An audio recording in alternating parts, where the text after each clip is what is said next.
பூஜ்மா start பண்ணலாமா?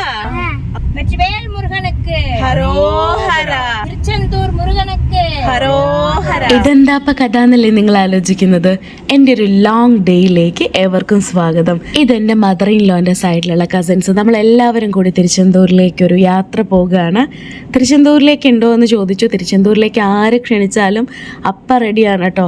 അങ്ങനെ ഒരു കോൾ ഒരിക്കലും നമ്മൾ നിരസിക്കാറില്ല. കാരണം ഇതിലാണ്ടവൻ തന്നെ വിളിക്കുന്നതായിട്ടാണ് കണക്കാക്കാറുള്ളത്. എന്നെ സംബന്ധിച്ചിടത്തോളം തിരുച്ചെന്തൂരിലേക്ക് പോവാന്ന് പറഞ്ഞു കഴിഞ്ഞാൽ അമ്മയുടെ വീട്ടിലേക്ക് പോകുന്നൊരു സുഖമാണ്. കെട്ടിച്ചു വിട്ട് കഴിഞ്ഞാൽ മക്കളെ അമ്മ വീട്ടിലേക്ക് പോകുമ്പോൾ കിട്ടുന്നൊരു സുഖമുണ്ടല്ലോ, അതാണ് തിരുച്ചെന്തൂരിലേക്ക് ഓരോ തവണ വണ്ടി കയറുമ്പോഴും ഞാൻ അനുഭവിക്കുന്നൊരു സന്തോഷം. പലർക്കും ഒരു പക്ഷെ അങ്ങനെ തന്നെ ആയിരിക്കും കേട്ടോ. ചില ക്ഷേത്രങ്ങൾ അവർക്ക് അമ്മ വീട് അല്ലെങ്കിൽ ഒരു വലിയൊരു ആശ്വാസം തരുന്നൊരിടമാണത്. മനസ്സിൽ ചിലപ്പോഴൊക്കെ ഉത്തരം കിട്ടാത്ത ഒരുപാട് ചോദ്യങ്ങൾ ഉണ്ടാവും. എന്തുകൊണ്ട് ഞാൻ, എന്തുകൊണ്ട് എനിക്ക് മാത്രം? അങ്ങനെ നമ്മൾ വാശിയോടുകൂടി ചിലപ്പോൾ അച്ഛനോടും അമ്മയോടും ചോദിക്കുന്നത് പോലെ ഭഗവാനോട് ചോദിക്കും. ദേഷ്യത്തോടു കൂടി, വാശിയോടുകൂടി, ചിലപ്പോൾ സ്നേഹത്തോടു കൂടി.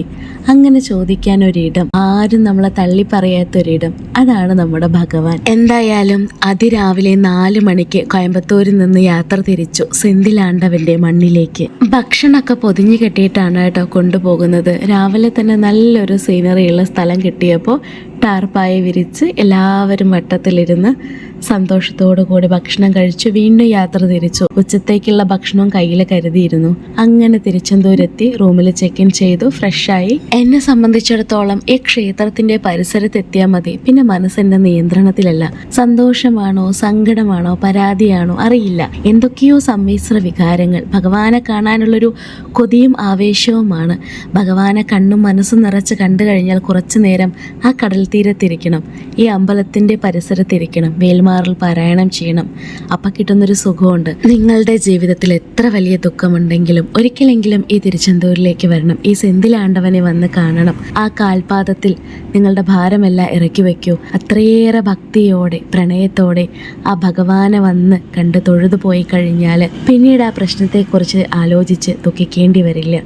ഇതെൻ്റെ അനുഭവമാണ് കേട്ടോ. ഇത്തവണ മുരുകനെ തങ്കത്തിലാണ് അലങ്കരിച്ചിരിക്കുന്നത്. കണ്ണും മനസ്സും നിറച്ചു കണ്ടു. മാത്രമല്ല സൂര്യസംഹാര മൂർത്തിഭാവത്തിലിരിക്കുന്ന സുബ്രഹ്മണ്യൻ്റെ അഭിഷേകം മുൻനിരയിലിരുന്നു കൊണ്ട് മതിയാവോളം കണ്ണിറയെ കണ്ടു. അതോടൊപ്പം തന്നെ തങ്കത്തേര് വലിക്കാനുള്ളൊരു ഭാഗ്യം കൂടി ലഭിച്ചപ്പോൾ എത്രയേറെ ഭാഗ്യം ചെയ്തോ എന്ന് ആ നിമിഷം എനിക്ക് തോന്നിപ്പോയി.